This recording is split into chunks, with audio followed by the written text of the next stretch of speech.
Hello, investor community. This is Liz Faircloth. I'm so excited about tonight. We have two very special guests on this month's Facebook Live, Avery Carl and Alyssa Berson. I'm going to share a little bit about the inspiration for tonight's live in a few moments, but I'm just pumped about it because we're going to be talking about Avery's amazing path and what she's done to pretty much go from nothing to 41 doors in 5 years, which is amazing. And we're going to talk through her path and her story a little bit. And then we're going to bring Alyssa on. And actually, Alyssa's going to ask some really specific questions to get support. And I'm just so excited about tonight. This is the first type of Facebook Live we're doing where we're bringing on someone to get some mentorship. Just really excited about tonight. And that's what really we started our community all about. So welcome as you're joining us. Excited to have you on. Please share your name, where you're calling in from, you know what I mean, Zooming in from, or Facebook Live coming in from, whatever. It's the end of the day here on the East Coast, so I'm losing the words I need here. But regardless, please share your name and where you're coming in from. That'd be great as I share a few things, as I always like to get connected. And you might have to accept StreamYard in your Facebook settings. Just so you know, if you want to post a question, because we really love interaction. I'm a big fan of interaction and want to serve all of you, help all of you. And that's what tonight and all of our material and all of our events here at our community is about. Hey, Colleen. Colleen's calling in from Arizona. She's one of our meetup leaders there. Hi, Avery and Liz, Facebook user. So yeah, make sure you accept the Facebook settings so we don't see a blank face and Facebook user. We actually see your beautiful face and your name. So if you don't mind doing that. So again, welcome. My name's Liz. I'm going to share just a few quick announcements of things that are happening. Hey, Elizabeth, one of our members joining from Brooklyn. Good to see you on tonight. I'm going to share just a few quick things about who we are, and then go from there. And then I'm going to bring Avery on and Alyssa on. We're just going to have a fantastic evening here. So just a couple things about who we are and what we offer. Our mission is to empower women to live a financially free and balanced life. I always assume people know what we do and what we stand for, but our community keeps growing. So it's really important to share what we're up to. That's me and Andressa. We started this community a few years ago with the purpose of wanting something that we didn't see existing. We want to be part of something that wasn't existing. So it's really neat to see it grow. We have a podcast. We have this Facebook community that you can give and get support. We started with a Philadelphia meetup 2.5 years ago, and we just launched our 46th meetup. We have meetups across the country. We have 3 in Canada. Our goal is to have literally an InvestHER meetup in every part of the globe. So as you travel, as you do business in different areas, it's all about local support of women giving and getting help. Along the way, we've listened to women, what they need and want, and we've launched some neat things. Our membership, we have a paid and free membership that offers mentorship and accountability and masterminding and content. And we just launched our EXP team as well. Really excited about this too. I just want to mention this really quick, and then I'm going to introduce Avery here. We have our summit. We do one major event a year, literally. We did it last year in June. We're doing it again, June 12th. It is virtual. Next year will hopefully be in person, where we get all the investor community globally in one really fun and enjoyable place, which I don't know yet, but that's the goal. This year will be virtual, but Andressa and I are literally pouring ourselves into how do we make this the best experience, the best event we've done, like literally thus far. So we're excited. Lisa Nichols, who you haven't heard, is the keynote. She's one of the stars of The Secret, and she's going to be talking about fear. We have women talking about lead generation, raising private money, all things land, Airbnb in a box. We have literally bonus, I think we're up to 7 bonus sessions as well for everyone attending. So just pumped about this. We're literally day and night spending time just making sure all the details are in place and really promoting this. And it's literally our annual event. So I really hope you guys can join us. Go to our website. It's literally therealestateinvesther.com/level up. So just wanted to mention that before we got Miss Avery on our screen here. I'm going to stop sharing. I'm going to introduce Avery and we're going to rock and roll. Please share your name, where you're calling in from. Hey, Siobhan. She's one of our part of our meetup team over there, our main line. You do a phenomenal job. So thanks for being here. If I see names I know, I'm going to say hello because I just want to say hi physically, but right now we're doing it virtually. I cannot wait to meet so many people, hopefully, as our events open up here. All right. So without further ado, Avery Carl. She was named one of Wall Street Journal's top 100 and Newsweek's top 500 agents in 2020. She and her team at the Short-Term Shop focus exclusively on vacation rentals and short-term rental clients, which I know is an enormous topic for so many of us and an enormous niche that a lot of women are focused on right now. She's sold over 300 million in short-term and vacation rentals since 2017. That's amazing. That's absolutely amazing. As an investor herself with a portfolio of over 30 properties, like she said, she's got 41 doors. She specializes in connecting investors with short-term rentals that have the highest ROI potential, which is awesome as well, because that's what it's about.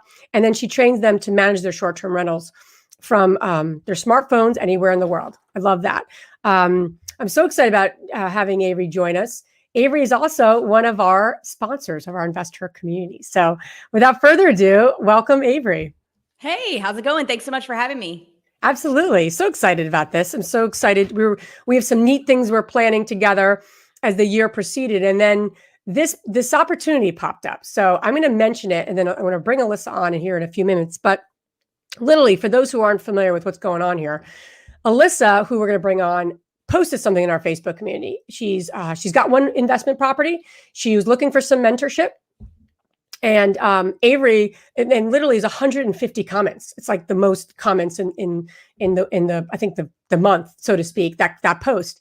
And Avery jumped in really quickly and said, "Hey, I'm happy to help. Set up a time with me," which I thought was very gracious. And then literally 30 other people underneath that said, "Hey, can I get on that call? Can I get on that call? Can I get on that call?" So Andressa and I were talking later in the day. I'm like, we got to just do a Facebook Live here and support the women in our community. And that's, so Andressa and I are always listening, and we want to do whatever we can to best support our community and all of you. So we said, let's do it. So we're bringing on Alyssa, we're bringing on Avery, and then here we are. So thanks so much for being here. So excited about your path. Share with the ladies a little bit about yourself, how you how you even started this endeavor, and you have such a success both as an agent and as an investor. So share with us a little bit about your path, and then we'll get into some questions, and then we're going to get into Alyssa coming on. Okay, sure. So I'll try not to over-explain. I'll try to keep it like kind of condensed. So I got into real estate investing in about 2016, kind of by accident. And we moved a few years earlier. We moved from Brooklyn to Nashville in 2013, I believe it was. And we were looking to buy a house, and our real estate agent at the time was like, "Hey, you need to buy in this really fast appreciating part of Nashville and hipster town in East Nashville." And we're like, we came from Brooklyn, like hipster nation. We're good. We just want to go out in the country and not have any neighbors. So that's what we did. We bought a house out in the country, but we thought, oh, well, what if we did buy one of those houses and it, maybe one day it will appreciate enough that maybe we can send our future kids to college. Like, we didn't know what we were doing, but we bought one. And, without knowing what we were doing, based solely on hoping it would appreciate, which is don't do that. That's not the way to do it. Luckily, we got really, really lucky with that one. We still have it. The mortgage on that's like $650 a month, and we rent it out for $1,650 a month. So, yeah. So great numbers. Lucky. Yeah. So when we got the first rent check on that one, we were like, wait a minute. Let's actually do this. Maybe we could get a few more of these and make this a business. So then we started educating ourselves and reading books and listening to podcasts, and figured out it was actually called real estate investing, what we were trying to do. And so we had just a little bit of money left, just enough for like one single family down payment. And we thought, okay, well, what can we do? What can we buy with this that will make us the most amount of money so that we can get more doors faster? And we landed on short-term rentals, but didn't want to do it in Nashville because the regulations in Nashville are ridiculous. It's constantly changing. It's just not something you want to mess with. So we said, well, where can we go? There's tons of places that I went growing up with my family where we rented a house or a cabin instead of a hotel. So we landed on the Smoky Mountains a few hours east of Nashville, where everybody goes there to rent a cabin. There's not really hotels, and it gets a ton of tourism because of the Smoky Mountain National Park. And so we said, okay, this is what we're going to do. It was in our price range. So we bought one. Again, had no mentorship, no education on anything. But we knew, okay, we're going to do this. It's going to be an Airbnb, and we're also not going to hire a property manager. We can totally do this from Nashville. And long story short, we figured out some systems and processes to do that and scaled that into 5 within about a year and a half, 5 short-term rentals in the Smokies. And then all that cash flow, because those are making, 1,500, 2,000 net a month. They're all little, like they were at the time. We've scaled up since then. So as opposed to, making a few $100 a door on long terms, we now had a lot of cash flow coming in to where we could go buy more long terms. After that, we bought like 10 single families and duplexes in Chattanooga, and then have added in some more short terms and some more long term since then, a 12-unit multi for long term. But basically the strategy is to buy a few short terms first and generate a lot of cash flow. And then you can go use that cash flow to reinvest. And I believe in a diverse portfolio. There are people out there who are like, well, why don't you just buy more short term since they make so much money? That's not the goal. The goal is just to have a nice, big, good real estate investing portfolio. And we still buy short terms, but they're just kind of used as like income turbochargers to get bigger multis now. That's neat. I like that philosophy too. I haven't ever heard it explained that way. And as a strategy, is actually buying the vacation rentals first, to turbocharge and getting, and I also believe in the diversification, right? We're probably more diverse in our portfolio from a geographical area, but in terms of assets is also really smart. And I think that's, people are just clamoring to get more vacation rentals. I'm sure COVID, has only, I would imagine the impact. Well, that's a good question. And then I want to get to your path and we'll bring Alyssa on. But what have you seen in terms of like the impact of COVID, even through the year in terms of the short-term rentals? Okay. So I'll specify that all of my short-term rentals are in pure vacation markets, no metro markets whatsoever, and no markets that really have to be flown to. They're all drivable, like regional drivable vacation markets is what I focus on. So a lot of my clients, though, have stuff in Nashville and other places. In the metro market, short-term rentals really did suffer and are kind of coming back now that vaccines are happening, but they had a really bad time. Us, as soon as the initial shutdowns were over in both, so I own in the Smokies and then also in Destin, Florida and 30A area, all the tourists came back with a vengeance. It was a total boom, like highest prices per night we've ever seen. And we are still getting the highest prices per night we've ever seen. So in the regional drivable markets, it definitely was a good thing. And it's not what we were expecting. But when you think about it, people were dying to get out of their houses last year. They didn't want to get on flights and they didn't want to go to big metro areas, but they would drive 5 to 8 hours from their house and stay in a short-term rental rather than a hotel and kind of stay away from people. So it makes a lot of sense. Love it. There's so many questions I want to ask you.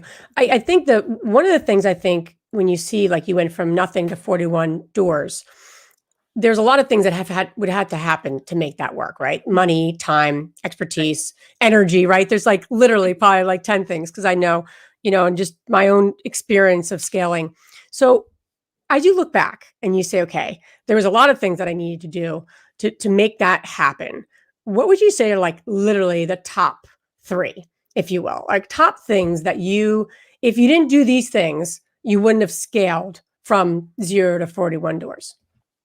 So for us, the biggest challenge was the saving of the down payment. So, the very first property that we bought, I put us on, and my husband will say he did it, but he did not. I put us on. We believe you, Avery. $20 a day each of a budget, and I mean it worked out really well. But we were very tight with money that first year to save, and we had a little bit of extra come in. We sold his hot rod. It was I just replaced that for him recently. It was a 66 El Camino with flames on it. And so we sold that to get one. I cashed out a 401k at my corporate job because I hadn't been there very long. So it wasn't like anything substantial. We did utilize 10% down vacation home loans on a few of them, which the lending has changed up now. So you can still do those, but you just have to be pretty upfront with your lenders about what you're doing. I'm not telling you to not do that. So that's a lender question. But definitely that $20 a day thing. I wouldn't have been able to do it without the 10% down vacation home loans, obviously, because it's half of what a traditional down payment would be. Okay. And then if I had started like after that first long term that we bought in Nashville, if we had said, oh, well, we can't short term in Nashville, I guess we'll just buy another long term in Nashville, we would not be where we are. So just getting outside of that limiting belief of, oh, I have to live next door to my rental or have to live within like 30 minutes. You definitely have to kind of get past that too, because not everybody can live in the best place to invest, which I did for a little while in Nashville. And then Nashville like way jumped the shark and it was not a good place anymore. So, you can't always live next door. So those are my three things, I think. I love that. And then in terms of and that's a good question. I don't know who's asking it, the Facebook user. Who's doing the 10% down vacation home loans? Is that a particular lender or where's? So those are a Fannie Freddie product. So any conventional lender can do those. I would recommend though, trying to use one that is at least where the loan officer is local to the market that you're buying in, because if you just like go on Quicken Loans and you get some random person who is on the end of the internet, they don't know. But the loan officers who are in there doing loans in that market all day, which like Smoky Mountains, for example, they see a lot of those loans. But, if you get somebody in, Omaha, Nebraska doing your loan for Quicken, they're not going to have any idea. So you just definitely want to make sure that you're doing a local lender, but any lender can do it. I love that. And I wasn't aware of that either. I would imagine just like anything, the loan is low. Is it a low interest?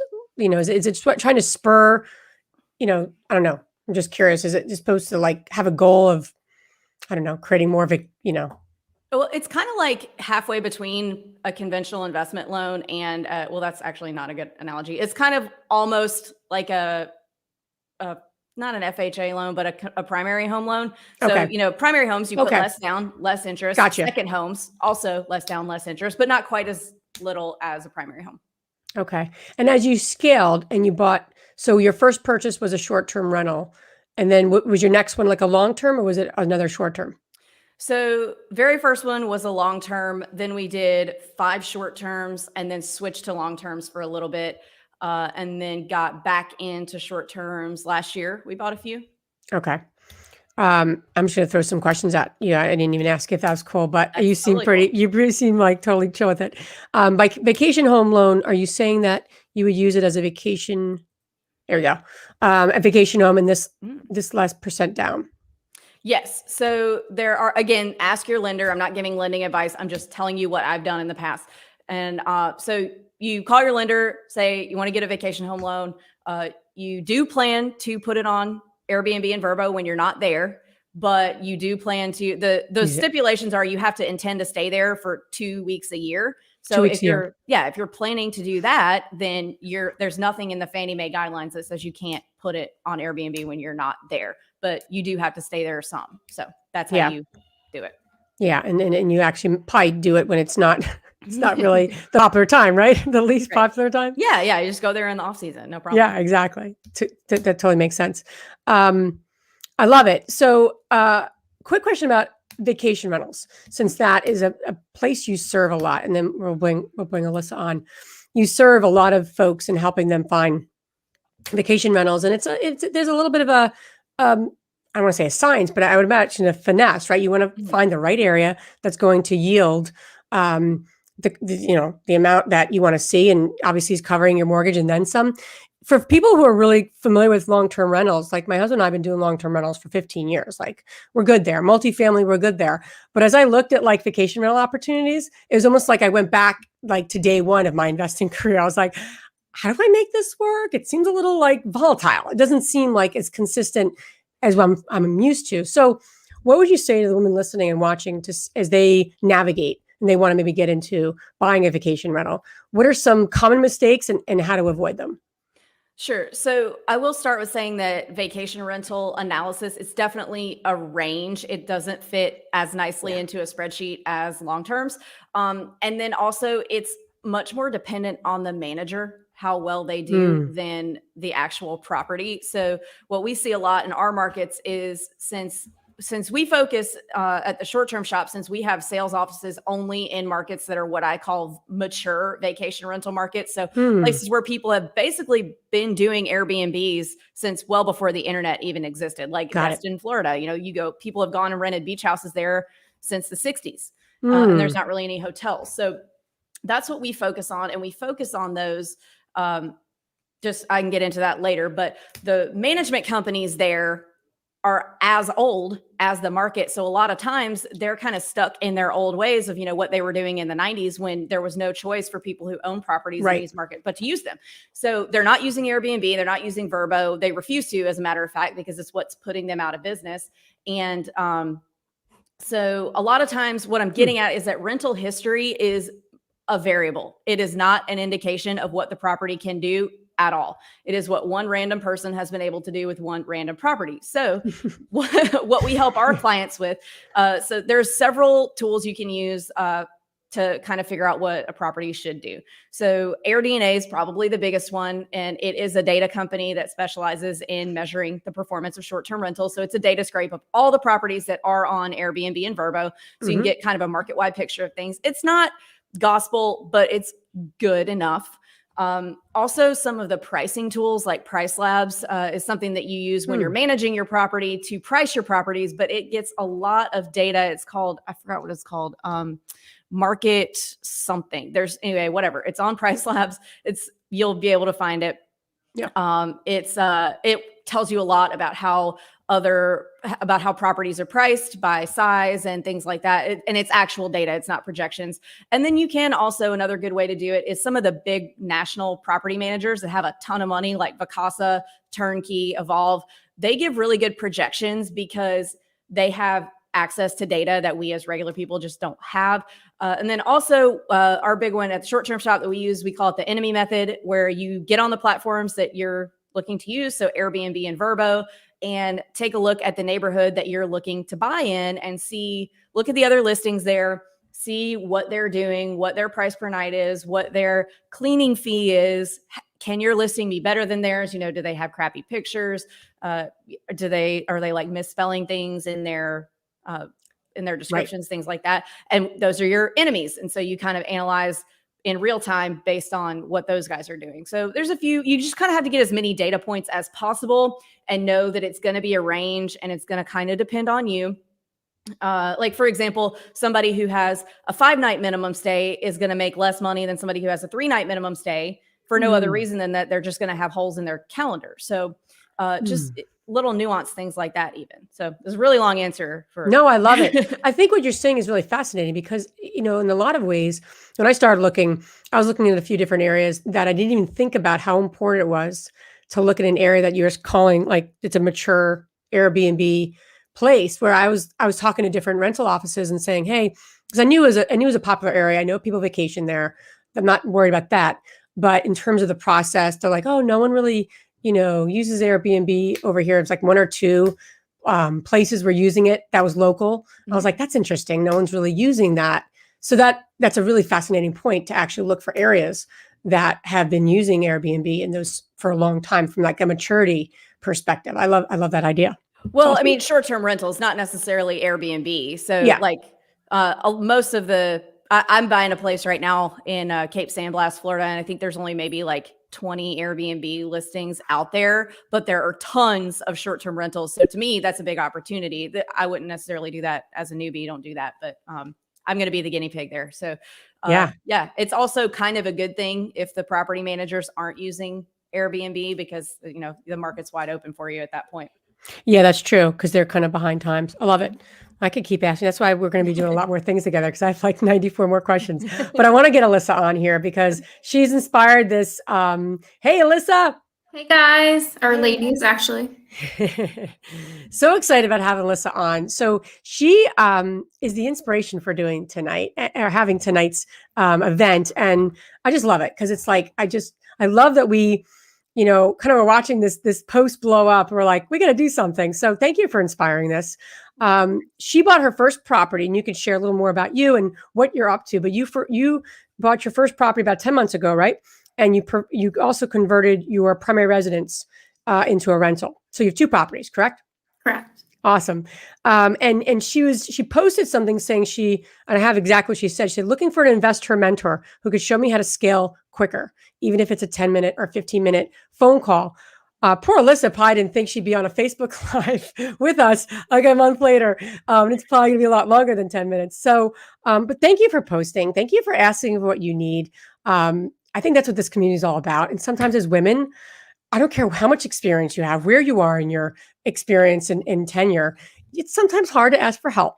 So thank you for doing that. Thanks for being brave. Avery, thank you so much for just jumping in like, hey, I can help you. And thank you, all the women in the community saying, hey, I want to be part of that Zoom call. I'm like, okay, we got to do something. So share a little bit about you, Alyssa. And I know you have questions, and I want to make sure you get all your questions answered here. Sure. So I am in the Philadelphia area. I just recently moved over the bridge to New Jersey. However, I'm going to continue to be purchasing in Philadelphia area.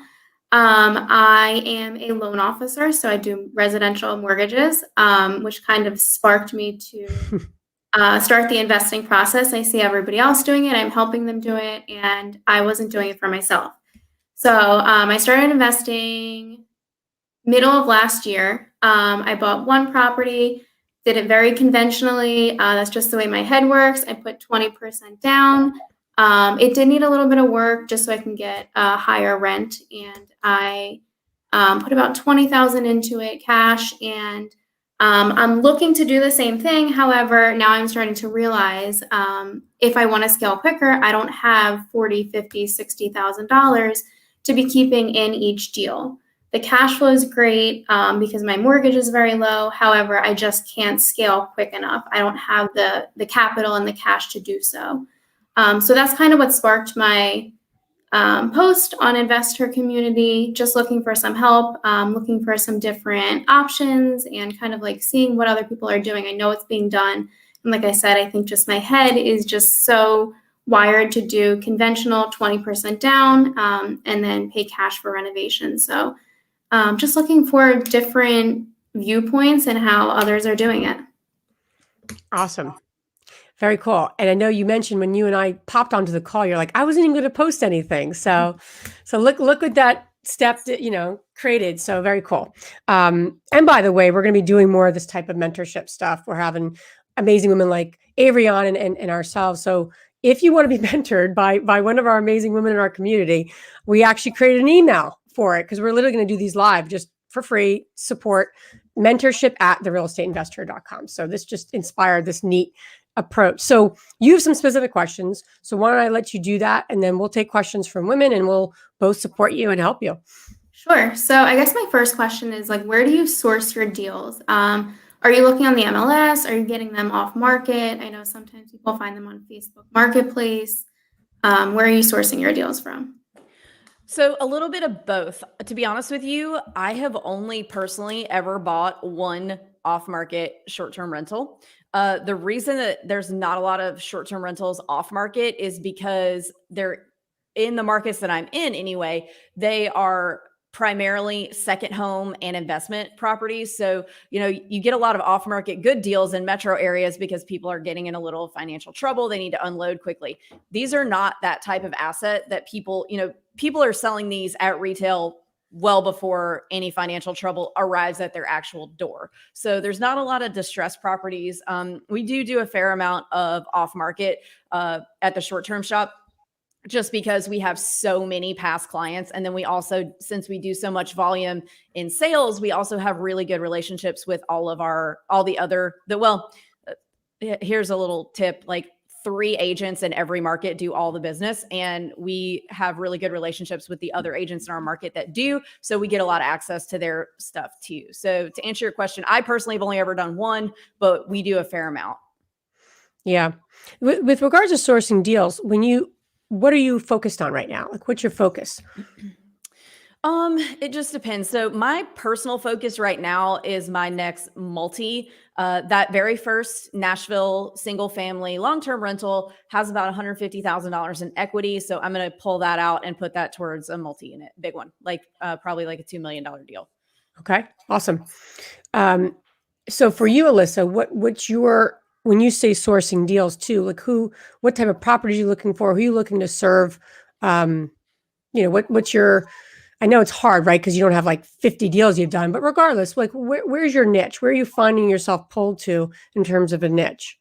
Yeah, so I think like in the areas that I'm looking, there's a lot of like super distressed properties like shells. I don't know if I'm like that daring to kind of jump right into that right away. So I'm more looking for like grandmom homes, Things that just need like maybe a little renovations, new floors, new paint. The one I just bought, I put a kitchen and bathroom into.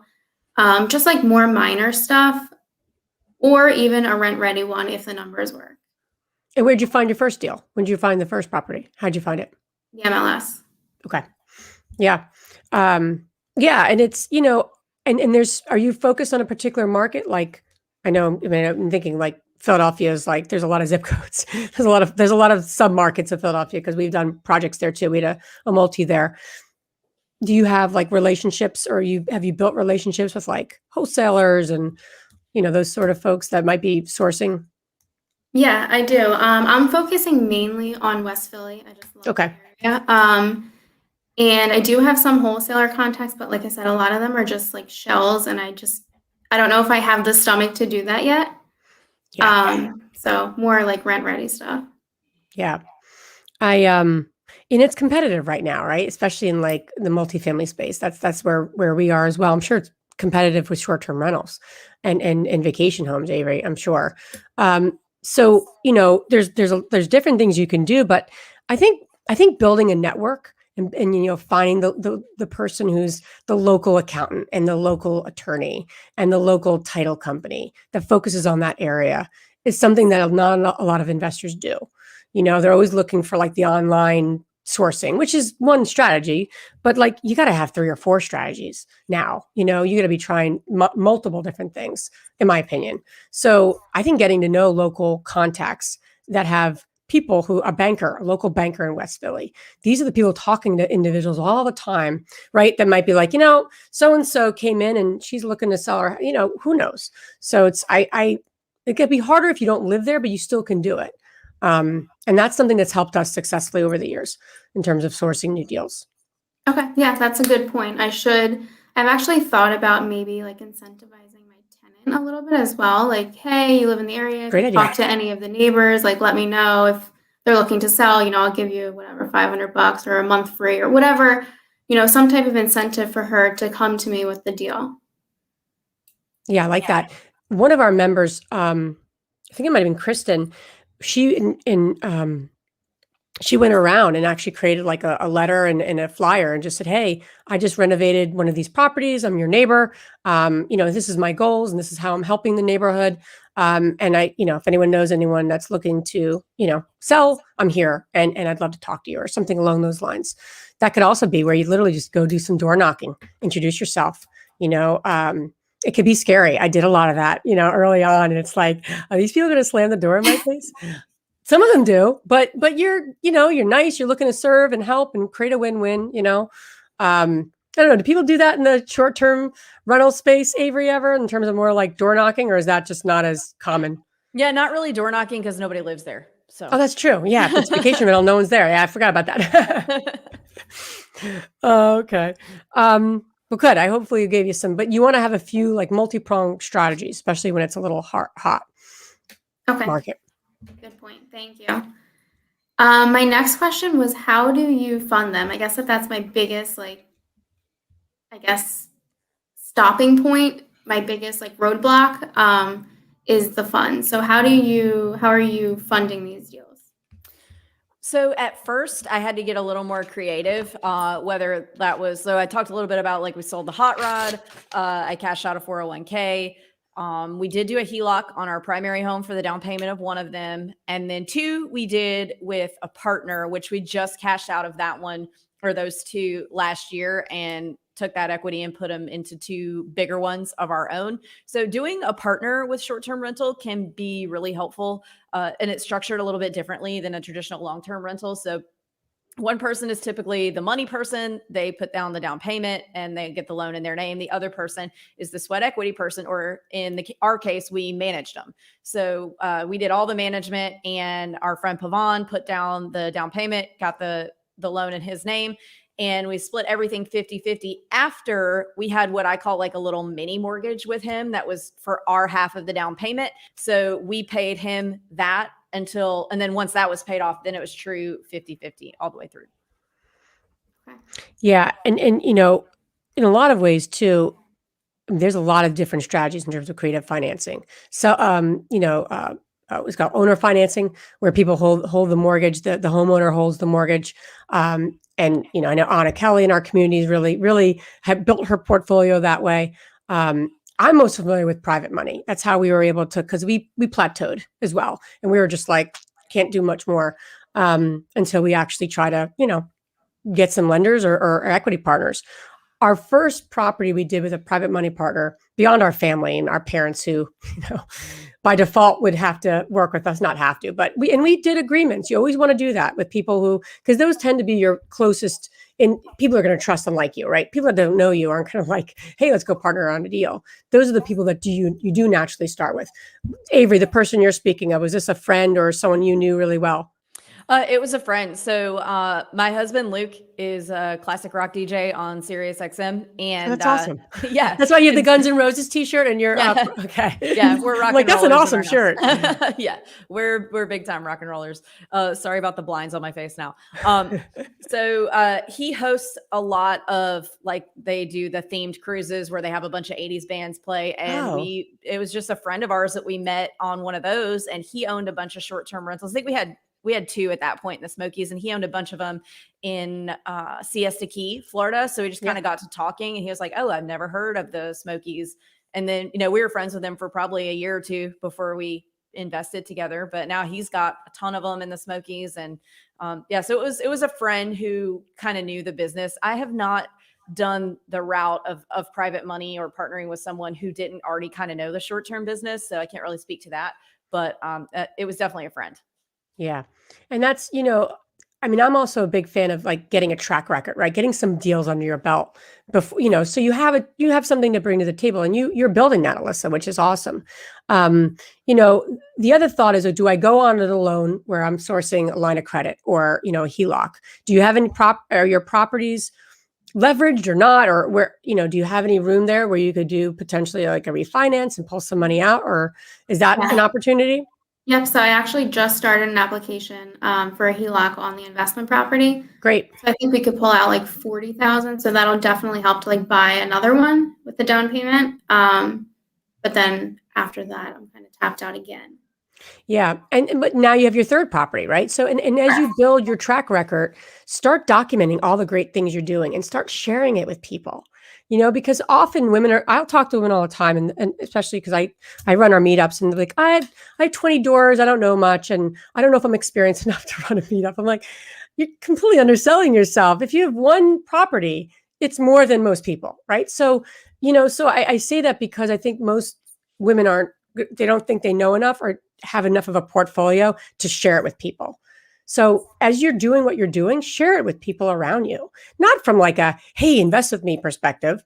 That can happen, but more from a sharing perspective, like share what you're up to and the good things you're learning. And people are going to be like, that's interesting, and then they'll start asking good questions, and be like, how do you do that? And that could be potential partners. Our first equity deal was 2 single family homes, similar to Avery. The person was a high-paid individual, didn't want to do all the work, but he had a role in the company. He personally guaranteed the loan, similar, and he also put in $50,000, and he also helped, like he audited the books, because that's the one thing you want to be careful of, is that they have some active sense in they're not literally just a money partner, because that could get into a whole other part of in terms of SEC and things, because we do those kinds of projects too. But having some activeness is a good thing, especially from and then you create a business. But it's something you got to be careful of. A lot of people stay away from equity because they're like, I don't want to go into business with these people. I just want them to lend me the money. That's the other thing you can do. So you could have a private lender. Literally, they're lending you money. They're going to get their money back. They are not a partner. But it has to be a value add deal. It has to be something you're really buying low enough. You're going to refinance or sell high enough. There's a lot of room there to pay that person back plus their interest. So sometimes, I don't know, I was looking at some even short-term rentals, and there just wasn't enough space there. I have a HELOC and I'm looking to deploy it. And I'm like, I just can't, I want to be able to use that and then pull it out, right? Use it, pull it out. But some projects, like you're saying, that are a lot of value add, that's great to do as long as you run your numbers. That's the one we did, that first private money partner. We had an equity partner and we had a lender, and that lender got their money back plus their interest, because we bought it for this and we refinanced it for 3 times the amount.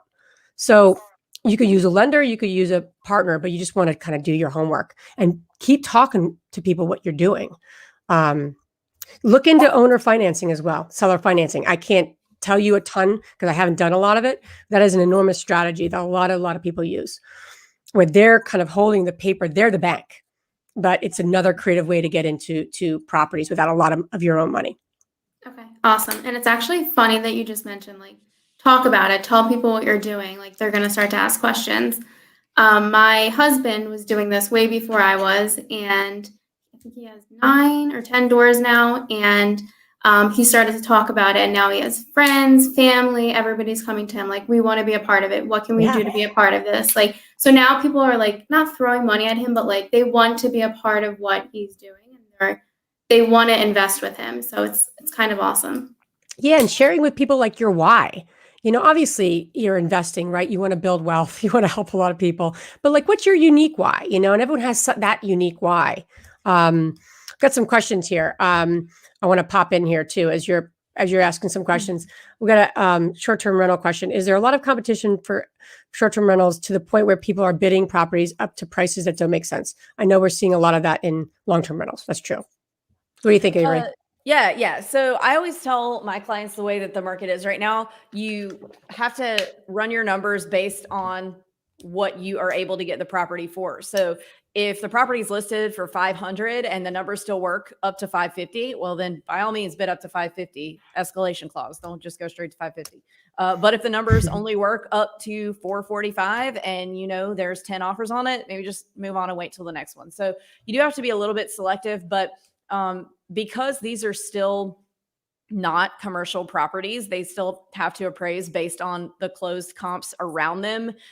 There's still a lot of room for that to make sense above asking in most cases. If it's like priced at about where it'll appraise and it's not just priced wildly high, it typically can still make a lot of sense even at quite a bit over asking. Yeah, that's great. I got another one for you, Avery. Avery, I'm on a short-term. Oh, she's on your short-term shop now. Mm-hmm. I think I see a St. Augustine, Florida, and Cocoa Beach. What are your thoughts about this area? Oh, there she goes. She's already on your website. So St. Augustine is really, really bad for regulations. Like, they do not want self-managed short-term rentals around. And typically, like, South Florida is kind of hit or miss. Like, it's pretty tough with the regulations and the zonings and things like that. Yeah, that's great. Yeah, and your website's what? Short-term? The shorttermshop.com. Okay, awesome. So ladies, check that out. Very cool. Hope that helps. This is another question. Basically, I think it was follow up to what we were just talking about. How do you find sellers who are willing to lend? If you, in a lot of ways, again, I'm going to speak about owner financing, but I know like this about, if you ask me about equity and lending, just private lenders, that's a different story. But I know that they're motivated from a few different reasons, right? So you think about somebody who might be a little older, they are in a single family home, and if they sell, they may have to pay taxes, right? On that property, or pay taxes, what have you. So it's a way to defer taxes. I know that that's been an advantage of somebody who's kind of like, and they also, they really like the idea of getting cash flow. These folks may not have any other cash flow mechanisms because they're retired. And this is a way that you're not paying the bank, you're in essence paying them. Again, I'm speaking very generally because I can't give you the specifics like I would in other ways, but Google it and get a little more familiar with it. Anna Kelly is in our community. She's one of our leaders of our mastermind. She's amazing with owner financing. She bought, I think, like 30 doors with none of her own money, but with again, owner financing and getting into that strategy. So do your homework on that. That could really be, because in essence, they're holding it for you, but you're buying the property. It's your property. That's a good one too. That's also a good one. Tired landlords also get a big tax advantage. Yeah, very good point. One more question here too from the group here. Elizabeth, how do you plan multiple exit strategies in vacation areas? So the short answer is you don't. Your exit plan is selling. I only buy in markets that have been around for decades and decades. So I'm not going into markets that have never had a short-term rental in them and then buying a bunch of them. If you look at, we'll take the Smoky Mountains, for example. because that data is the easiest to get a hold of. So if you look at the data on the Smoky Mountain National Park visitation website, you can see all the visitor numbers since like the 60s. And if you look at the last two major economic events, I don't know if COVID has actually turned out to be a downturn or not, but we'll just call it an event. So if you look at 2008, yes, the property values did plummet, but the tourism did not. It just kind of barely dipped. And for this, not the same reasons, but kind of the same thing as with COVID. So people didn't have a lot of money back then. So they weren't taking the big fly vacation. So they weren't flying because they didn't have money. Last year, they weren't flying because they didn't want to get sick. But they were, taking a little weekend trip to the Smokies. They're not flying to Aspen, but they'll drive to the Smokies. So as long as you weren't selling during that time, you were fine. And then last year, a global pandemic, that is really the best thing I can think of to kill vacation rental markets. And it actually only made them do better. So if you kind of look at stuff like that and look at the tourism data over the years, you can kind of see these are recession resistant if you buy them in the right market, which I can't stress that enough. It has to be in the right market. Like no Nashville, all my Nashville clients, I used to sell in Nashville. I don't anymore. They got their booties kicked last year. So the exit strategy is buying right. Yeah, I love that. It's a great insight. All right, Alyssa, what else you got? Other questions? I do, yeah. So at what point were you like self-managing in the beginning? At what point did you hire a management company? We still self-manage our short-term rentals. I am very anti-short-term rental manager. We definitely have managers on our long-terms. That's entirely different beast, but that's what we do at the short-term shop. So if we teach our clients how to manage their own short-term rentals remotely, because the short-term rental management model takes 25% of your gross. And I've got 2 or 3 properties that are doing over $100,000 a year. So, that if I'm giving somebody $25,000 on 3 different properties, I could have gone and bought like a 12-unit multi for that. So, especially for people who are really like you, trying to bootstrap and squeeze every last dollar out and scale, short-term rental managers are not what you want.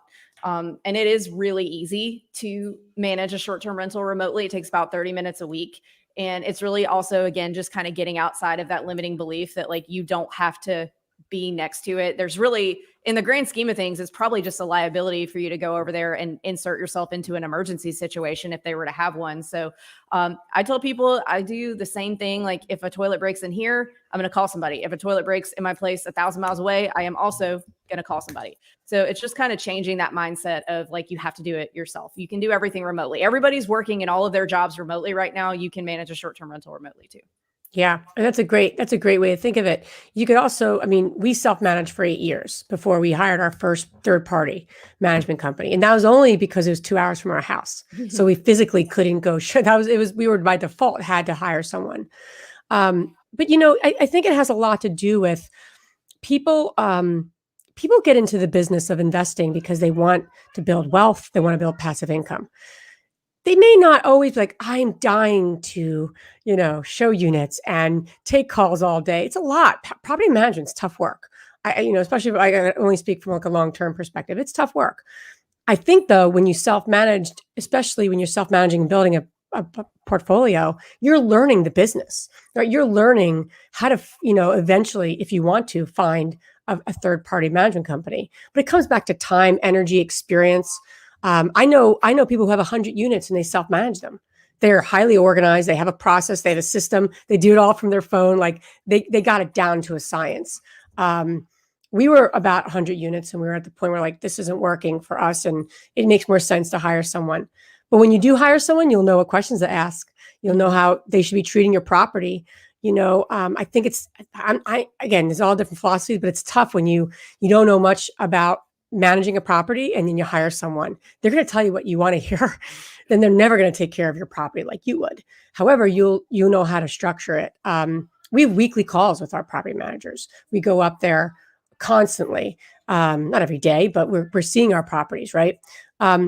Quick tip is you want to make sure as you underwrite deals, as you're analyzing whether it's a short, regardless of what it is, you want to put a line item for a property manager.